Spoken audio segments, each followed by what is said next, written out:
మా నేత తీర్పండి దేవుని కోపం ఈ వాక్య ధ్యానం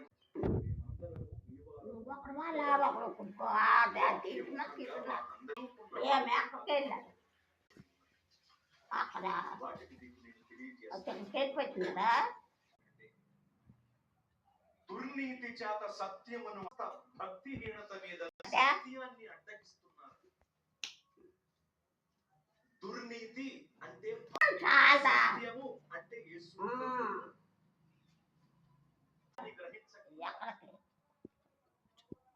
సత్యమును చేర్చుకోకుండా సత్యమును చేర్చుకుని నిజమైన స్వాతంత్ర్యాన్ని పొందకుండా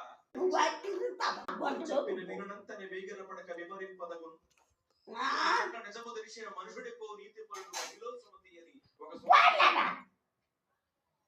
భావం ఏమిటంటే ఎవరు చెప్పినా వినాలి, విని చెప్పేది పూర్తిగా విని సత్యాన్ని గ్రహించాలి. నీతి పరుడిని ఈ శతకం యొక్క భావం.